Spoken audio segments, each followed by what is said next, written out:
오늘 우리에게 주신 하나님의 말씀 마가복음 5장 18절부터 20절입니다. 신약성경 59쪽 마가복음 5장 18절로 20절. 우리 한 목소리로 말씀을 같이 읽겠습니다. 18절로 20절 시작.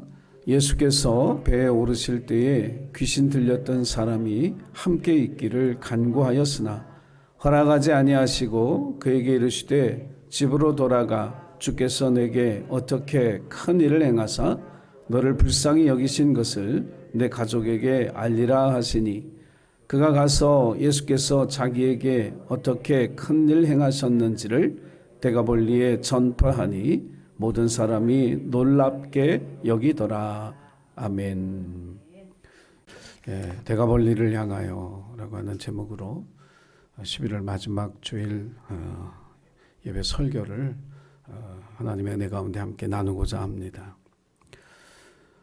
사람은 어떤 선택과 결정 앞에서 항상 망설이게 되어 있습니다. 또 고민하게 되어 있죠. 왜냐하면 가치 판단을 하기 때문에 그렇습니다. 이런 선택과 결정이 더 좋은 것인가? 이 선택과 결정이 혹시 잘못된 것은 아닐까? 이 고민과 이 생각을 하기 때문에 무엇이 더 잘한 결정인가? 후회하지 않는 결정인가? 이것을 선택하고 결정하고 싶어서 고민하게 됩니다. 고등학생이 이제 고3이 되면 수능을 보는데 어느 대학교, 어느 과에 가는 게 좋을까? 또 대학을 다니면서 졸업반이 되면 어떤 회사에 어떤 직종에 내가 취직을 해야 할까? 결혼할 나이가 되면 어떤 남자, 어떤 여자가 더 좋은가? 이런 것을 가지고 고민을 하게 되죠. 그래서 세상 사람들이 이 선택과 결정을 위해서 기준으로 삼는 것, 근거로 삼는 것이 대부분 뭐냐면 세상적인 경험과 지식입니다. 경험이 많고 지식을 많이 쌓으면 후회하지 않을 결정을 할 수 있다고 믿기 때문에 자기의 지식과 경험을 토대로 선택하고 결정하게 되죠. 하지만 많은 사람들이 자기의 삶을 뒤돌아보면서 내가 정말 그때 그 선택하길 잘했다. 내가 그때 그 결정하길 잘했다. 정말 만족하고 감사하다. 이렇게 살아가는 분이 사실 많지 않습니다. 많은 분들이 어떻게 생각하냐면 내가 너무 섣부르게 결정을 했다거나 혹은 내가 좀 착오를 했다거나 미처 계산하지 못한 부분이 있었다거나 그런 여러 가지 이유로 자신의 선택과 결정을 후회하고 돌이켰으면 좋겠다라고 하는 그런 마음을 가지고 살고 있습니다. 어떻게 하면 우리가 후회하지 않을 결정을 선택을 할 수 있을까? 여러분, 가치 판단의 기준을 이 세상에 두면 안 됩니다. 내 지식과 경험에 이 땅의 것에 그 기준을 두고 선택하고 결정하면 반드시 후회하게 되고 돌이키고 싶어지죠.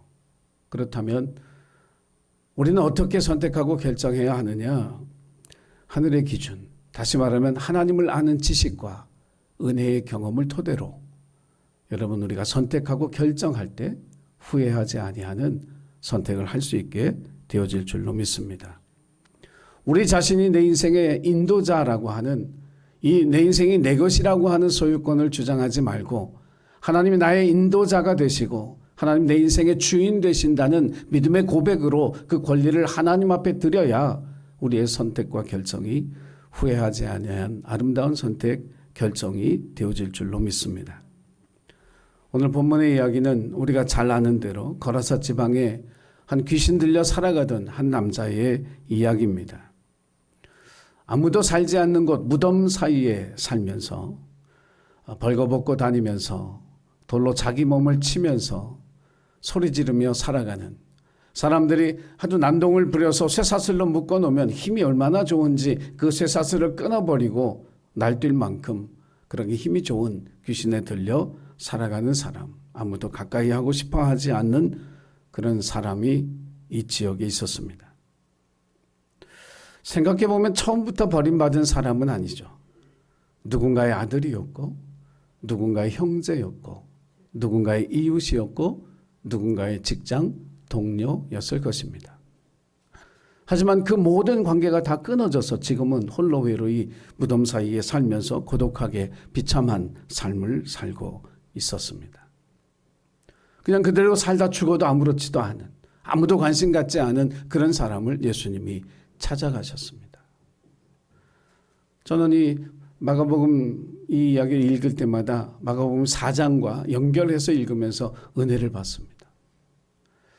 4장을 읽어보면 예수님이 이 거라사 지방에 가기 위해서 밤에 배를 띄우거든요. 뭐가 그렇게 급하셨는지 밤바다에 배를 띄우라고 합니다.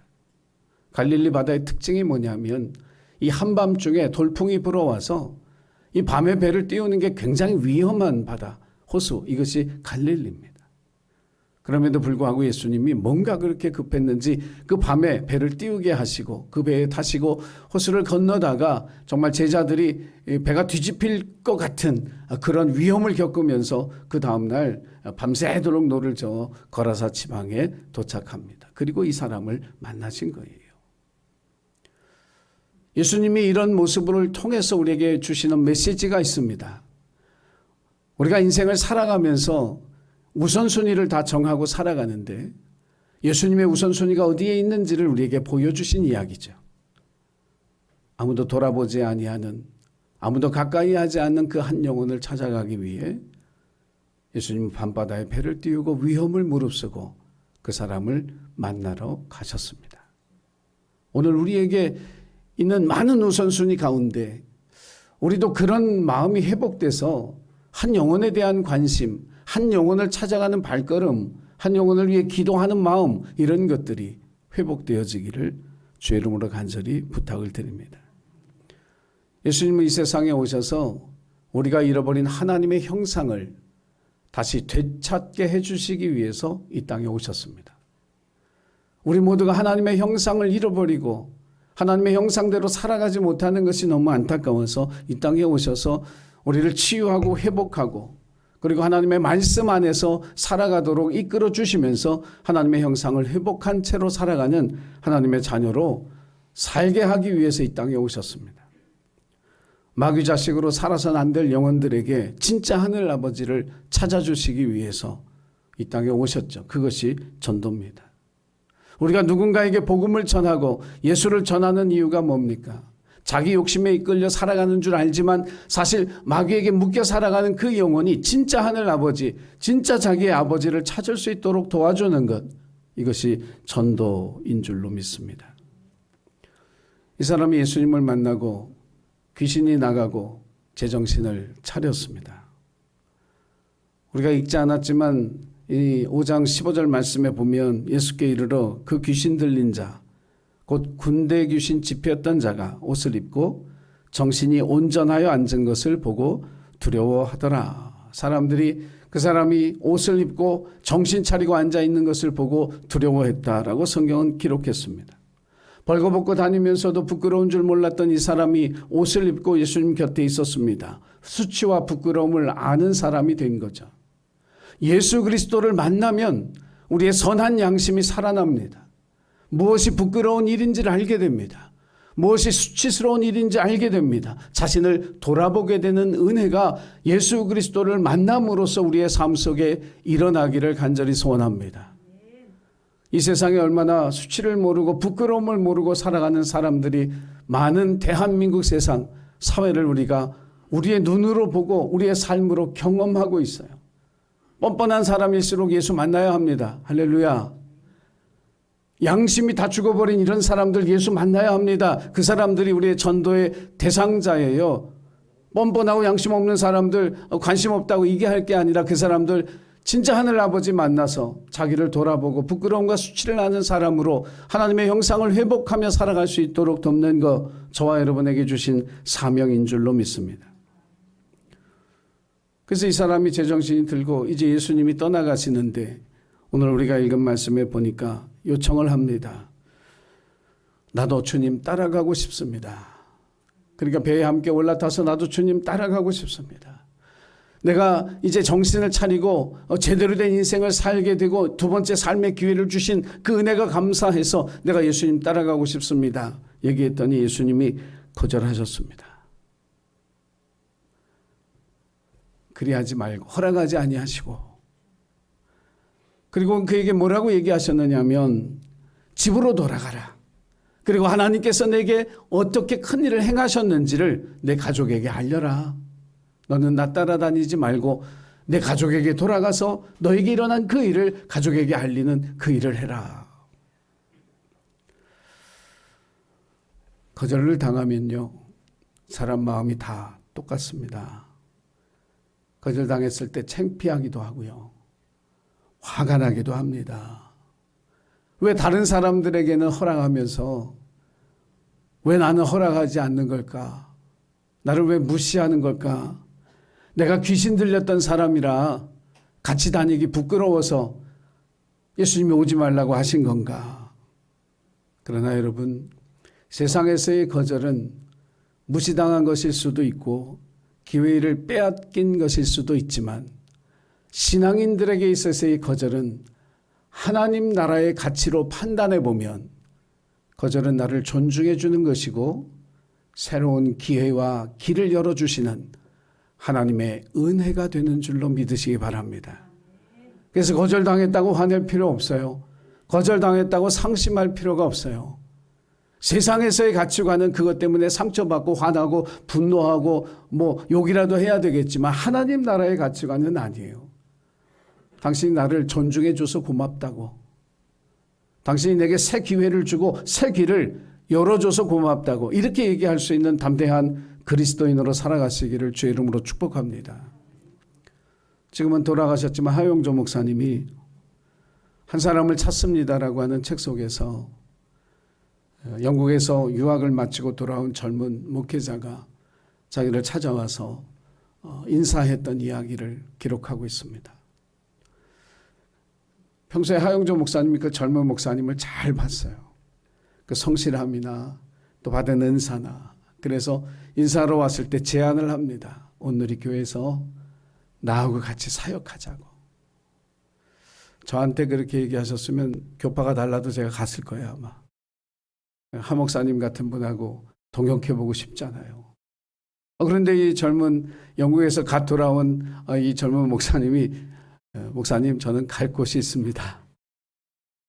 그러면서 동역의 제안을 거절한 거예요.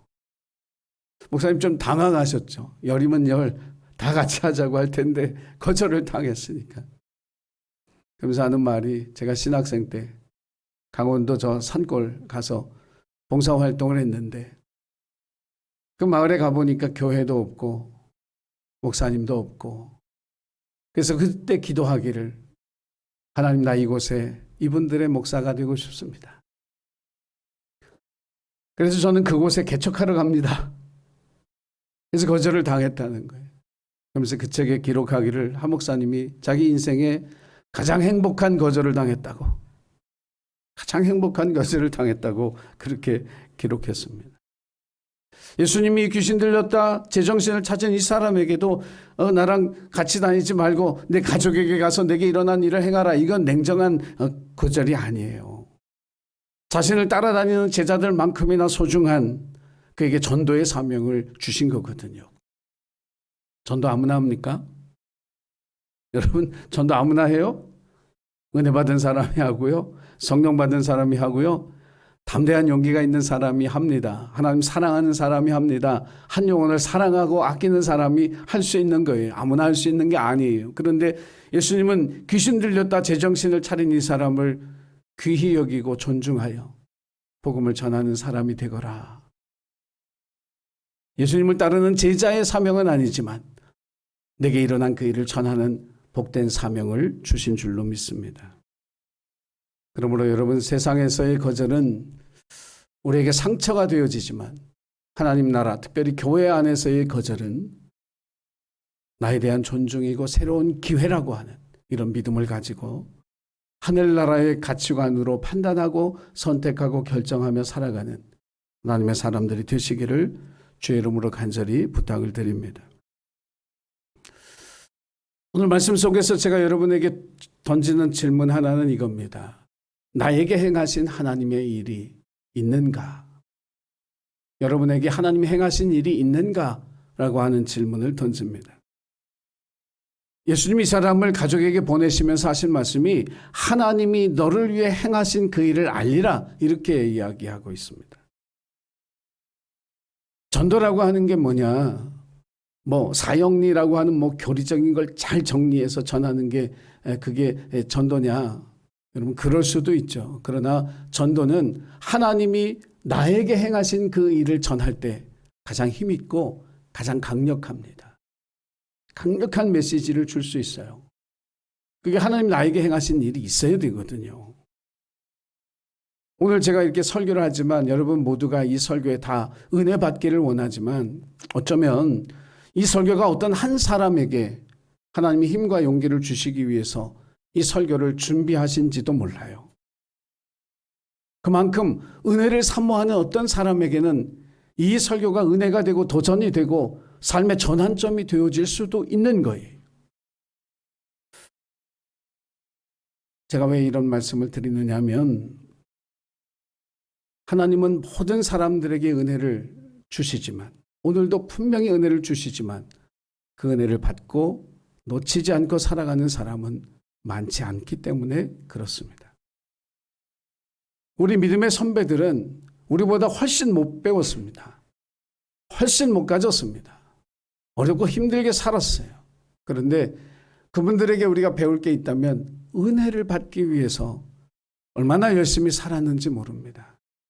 우리와 똑같이 바쁘고 힘들게 살았어요. 자식 키우고 생업을 위해서 살면서 부흥회가 있으면 부흥회 참석해서 은혜 받으려고 하고 기도회가 있으면 기도회에 참석해서 은혜 받으려고 하고 하나님 앞에 작정하며 금식하며 기도하면서 어떻게든 하나님의 은혜를 받기 위해서 짬짬이 시간을 쪼개가면서 하나님의 말씀을 읽어가면서 또 시간을 쪼개서 물질을 쪼개서 봉사하고 헌신하고 섬기면서 하나님 은혜를 받으려고 얼마나 노력했는지 몰라요. 그래서 가난하고 많은 것 배우지는 못했지만 감사하며 살 수 있었고 다른 사람을 배려할 수 있었고 자기가 가진 시간도 나누고 마음도 나누고 물질도 나누는 넉넉하고 풍성한 삶을 살 수 있었는 줄로 믿으시기 바랍니다. 근데 오늘 대한민국 우리 어때요? 많이 배웠습니다. 그리고 우리 어른들이 상상할 수 없을 것만큼 많은 걸 가졌죠. 근데 여러분 감사하십니까? 다른 사람을 배려하십니까?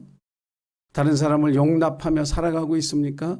시간을 쪼개서 봉사합니까? 물질과 마음을 내어주면서 이웃을 위해서 봉사하고 사랑을 실천하는 그런 삶이 우리에게 있는가?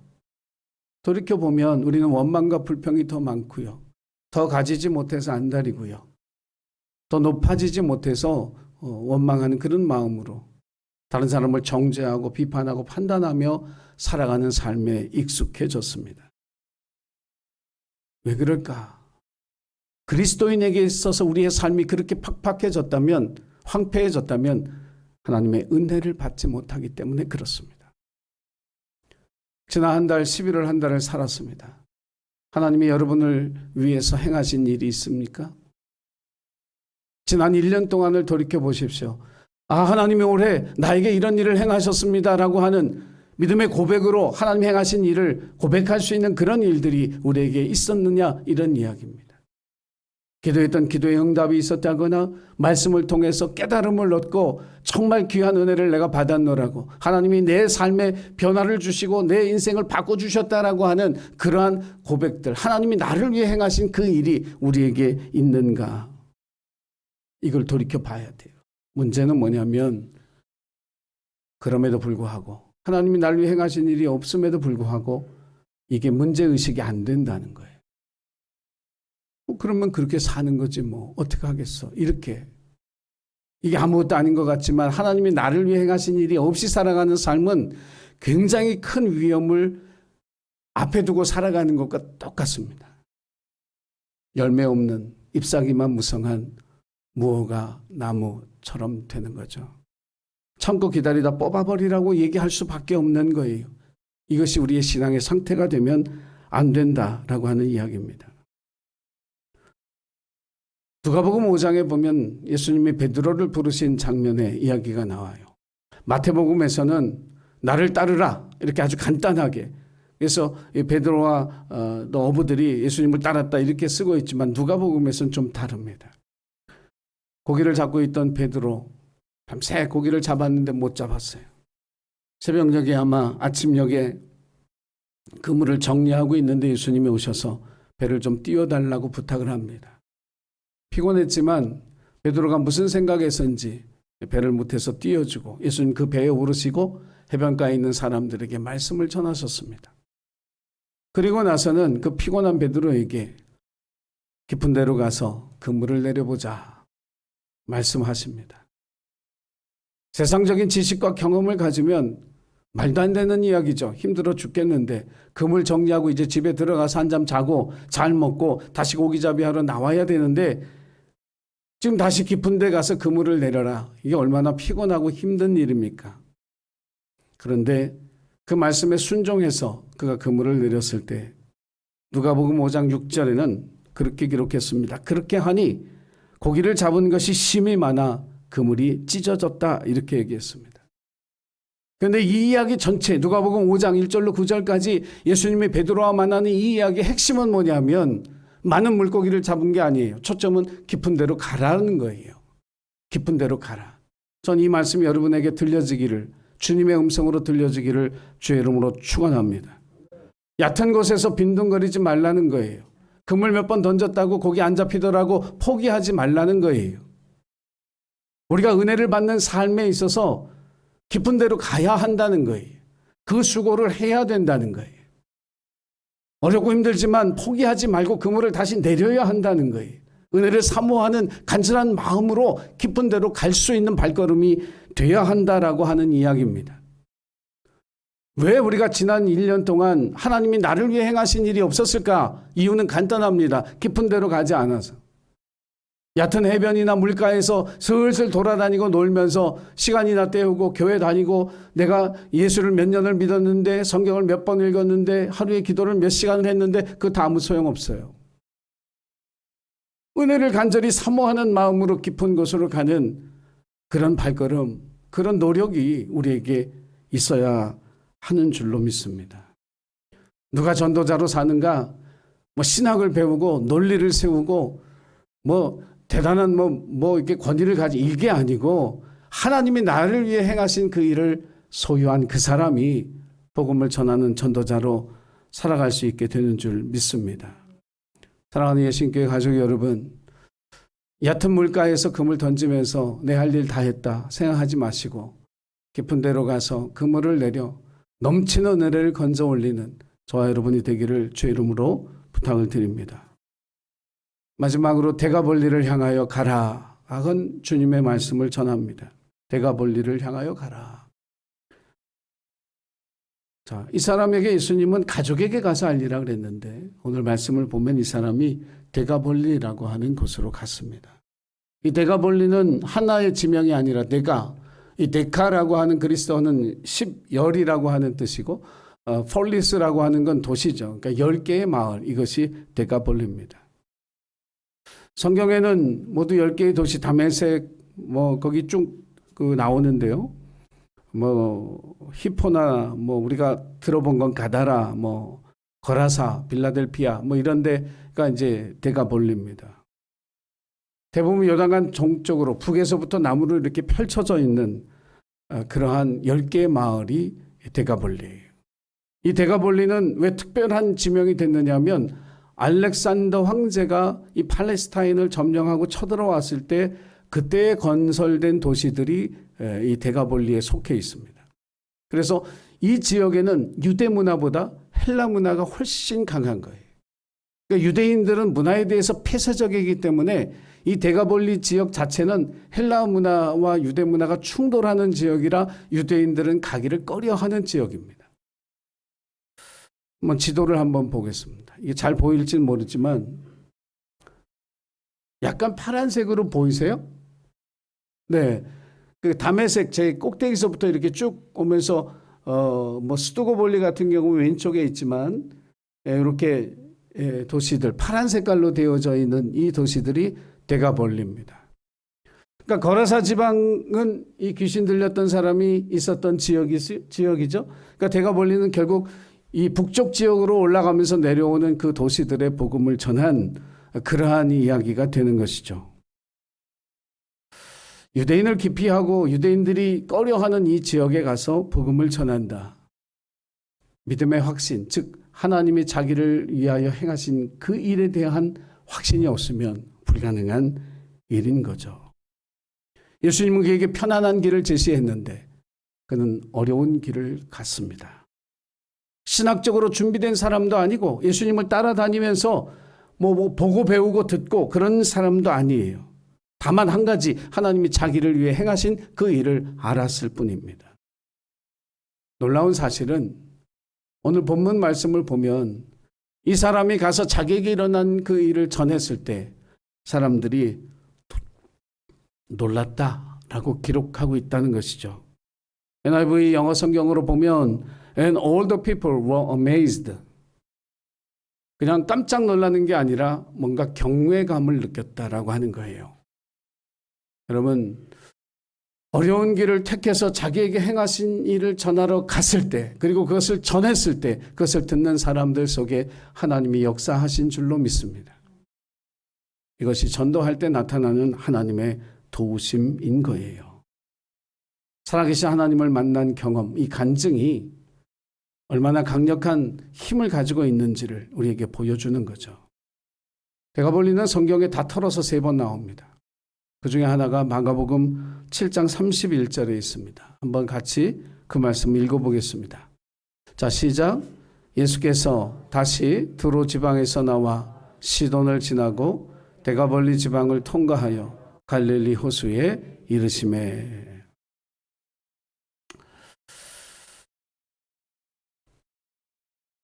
예수님이 데가볼리 지방을 통과해서 갈릴리 호수에 이르셨다라고 하는 이 말씀을 통해 우리가 뭘 알게 되냐면 데가볼리 지역이 예수님의 전도의 지역 안에 들어가게 되었다라고 하는 이야기입니다.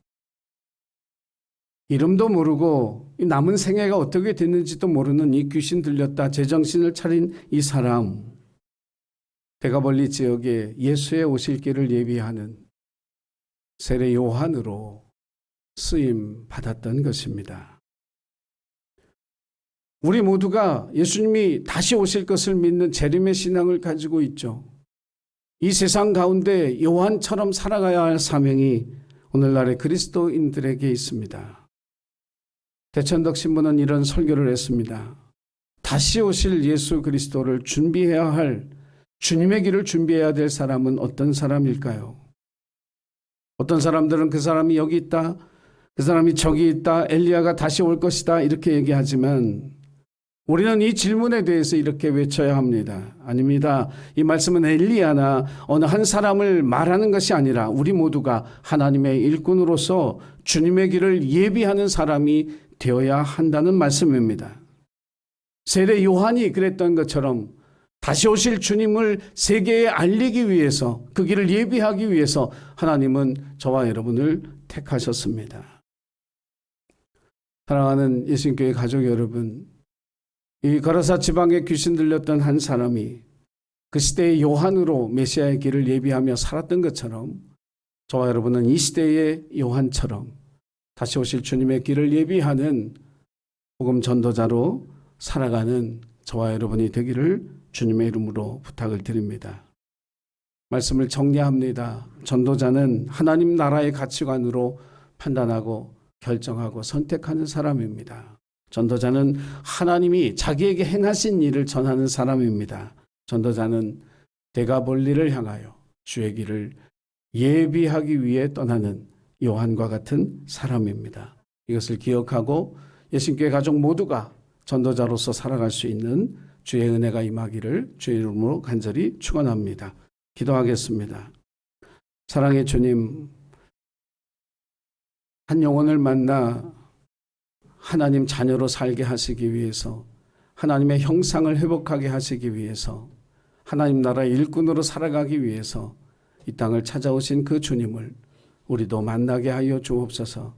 강림절을 시작하는 이 첫 주일, 어두운 세상의 빛으로 오신 죽어가는 세상에 생명으로 오신 그 예수님을 다시 우리의 마음속에 모셔드리고 주님과 함께 살아가는 예수님께 모든 가족들이 되도록 은혜 베풀어 주옵소서.